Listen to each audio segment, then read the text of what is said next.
آج کے سبق میں جو ہم نے حدیث پڑھنی ہے ایک عجیب حدیث ہے، آپ اس کو سماعت فرمائیں اور غور فرمائیں اس کے اوپر کہ اس میں رسول اللہ صلی اللہ علیہ وسلم نے انسان کے اوپر شیطان کے حملے کرنے کی وضاحت کی ہے کہ شیطان انسان کو گمراہ کرنے کے لیے کتنی کوشش اور محنت کرتا ہے۔ خاص طور پر یاد رکھیں، شیطان کا سب سے پہلا حملہ یہ ہوتا ہے کسی مسلمان پر کہ یہ نماز نہ پڑھے۔ نماز چھڑوانے کے لیے یہ بڑے ہیلے اور بہانے بناتا ہے۔ یہ شیطان کی طرف سے ساری باتیں ہوتی ہیں۔ اس لیے جس وقت نماز میں کوئی سستی ہو رہی ہو اس وقت انسان کو یہ کام کرنا چاہیے جو رسول اللہ صلی اللہ علیہ وسلم نے ارشاد فرمایا ہے، خاص طور پر فجر کی نماز۔ تیسرا چوتھا یہ ہمارا درس چل رہا ہے اور کلاس چل رہی ہے جس میں فجر کی نماز کے حوالے سے بات چل رہی ہے۔ فجر کی نماز کی بڑی اہمیت ہے، فجر کی نماز پڑھنی چاہیے۔ فجر کی نماز نہ پڑھنے سے آپ نے سنا تھا کہ حضور نے فرمایا کہ شیطان آ کے اس کے کانوں کے اندر پیشاب کرتا ہے۔ فجر کی نماز کے لیے شیطان بڑی کوشش کرتا ہے کہ بندہ سویا رہے اور نماز نہ پڑھے۔ اس کی وجہ کیا ہے؟ اس کی وجہ یہ ہے کہ سب سے پہلے بندہ دن کا آغاز ہی جب اللہ کے نام سے کرتا ہے تو سارا دن اس گھر میں اللہ کی رحمتیں اور برکتیں برستی ہیں، اور جس وقت بندے کی زندگی کا آغاز ہی اللہ کی نافرمانی سے ہوتا ہے، فجر کی نماز نہیں پڑھی، نافرمانی ہو گئی، شیطان نے آ کے اس گھر کے اندر نحوست کا ڈیرا لگا دیا۔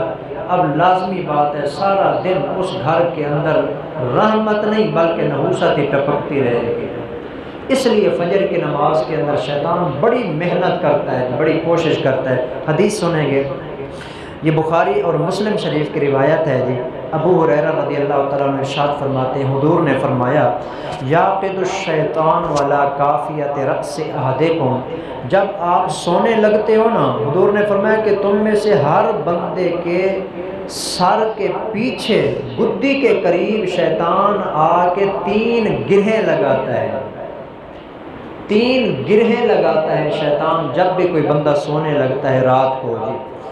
تو فَإِذَا هُوَ نَامَ، جس وقت بندہ سونے لگے تو 3 گرہیں آ کے وہ شیطان لگاتا ہے۔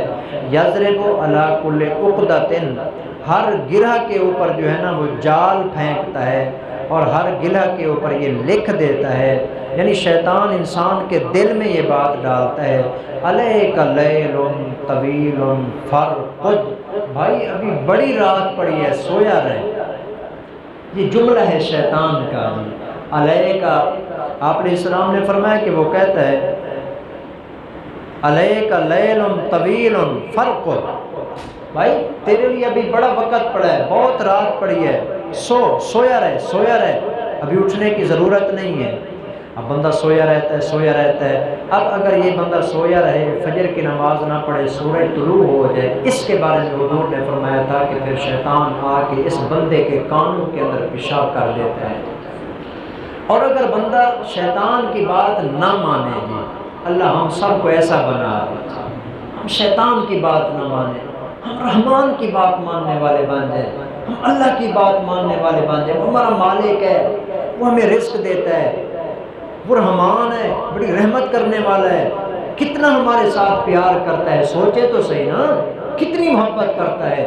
ایک وہ بندہ ہے جو مسلسل اللہ کی نافرمانیاں کر رہا ہے، 24 گھنٹے کی 5 نمازیں اس نے نہیں پڑھی گی، فجر کی نماز کے وقت بھی سویا رہا، جس وقت اٹھتا ہے نا اللہ اس کا رزق اور روٹی بند نہیں کرتا، بغیر نماز پڑھے گھر کے اندر اٹھتا ہے، اللہ رزق اور رزق پھر بھی عطا فرماتے ہیں۔ یہ اللہ کی رحمت ہے، لیکن بہرحال اس کا حساب تو ہونا ہے قیامت والے دن۔ اس لیے حضور نے فرمایا شیطان کی بات نہیں ماننی چاہیے۔ جس وقت فَإِنِ اسْتَيْقَظَ، اب 3 گرہیں شیطان نے چونکہ لگا دی ہیں سر پہ، تینوں کو کھولنا ہے جی۔ ان 3 گرہوں کو کھولنے کا طریقہ سنیے گا جی۔ حضور نے وظیفہ بتایا تینوں گرہوں کو کھولنے کا۔ پہلی گرہ کھولنے کا وظیفہ حضور نے فرمایا فَإِنِ اسْتَيْقَظَ، اگر بندہ بیدار ہو جائے فجر کے وقت، فَذَكَرَ اللَّهَ، اور اللہ کا ذکر شروع کر دے، ان حلت عقدۃ، شیطان کی لگی ہوئی گرہوں میں سے ایک گرہ کھل جاتی ہے۔ تو جو ہی آنکھ کھلے نا، سب سے پہلے دعا پڑھیے جی، جو صبح اٹھنے کی دعا ہے، الحمدللہ الذی احیانا بعد ما اماتنا والیہ النشور۔ جو ہی یہ دعا پڑھیں گے نا، یہ اللہ کا ذکر ہے، فوری طور پر ایک گرہ کھل گئی جی، بندہ ذرا حشاش بشاش ہو جائے گا۔ اس کے بعد دوسری گرہ اگر کھولنی ہو جی، ابھی 2 گرہیں اور لگی پڑی ہیں، فَإِن تَوَضَّأَ، حضور نے فرمایا کہ اگر یہ بندہ اٹھ کے وضو بھی کر لے، عقدہ ان حلت عقدۃ، دوسری گرہ بھی شیطان جن لگائی تھی وہ بھی کھل جائے گی۔ 2 گرہیں کھل گئی، وضو کر لیا، مزید بندہ حشاش بشاش ہو گیا، فَإِن صَلَّى، اور اگر وضو کرنے کے بعد یہ بندہ جا کے نماز بھی ادا کر لے، حضور نے فرمایا ان حلت عقدۃ، اس کی وہ تیسری گرہ بھی کھل جاتی ہے، فَأَصْبَحَ نَشِيطًا طِيبَ النَّفْسِ، حضور نے فرمایا کہ یہ بندہ جب نماز پڑھ کے فارغ ہوتا ہے، اللہ اس کے دل کے اندر خوشی اور سکون پیدا فرما دیتا ہے، حشاش بشاش ہو جاتا ہے جی۔ اور ایک وہ بندہ ہے جو صبح کے وقت نہیں اٹھا جی، نماز نہیں پڑھی اس نے، حضور نے فرمایا وَإِلَّا أَصْبَحَ خَبِيثَ النَّفْسِ، ورنہ یعنی اگر نماز نہیں پڑھی، پڑا رہا سویا رہا جی، خبیث النفس، حضور نے فرمایا کہ ایک تو سارا دن اس کا نفس خباثتیں کرتا رہے گا، گندی عادت کے ساتھ یہ اٹھے گا جی، کسلان، اور سارا دن اس کے اوپر سستی طاری رہے گی جی، سکون نہیں ہوگا، اطمینان نہیں ہوگا، کسی چیز کے اندر اس کو اطمینان کی کیفیت نہیں ہوگی، تو سارا دن ایسے پریشانی پریشانی پریشانی، اور اوپر نحوست الگ طور پر اس کے چہرے کے اوپر، جسم کے اوپر، کام کے اندر، کاروبار کے اندر، گھر کے اندر، ساری نحوستیں ہی نحوستیں آنا شروع ہو جائیں گی۔ اور اگر فجر کی نماز پڑھ لے، تمام نحوستیں شیطان کی ختم، شیطان بھی وہاں سے بھاگ گیا، اور بندہ سارا دن نشاط اور خوشی اور اطمینان کے ساتھ دن گزارے گا۔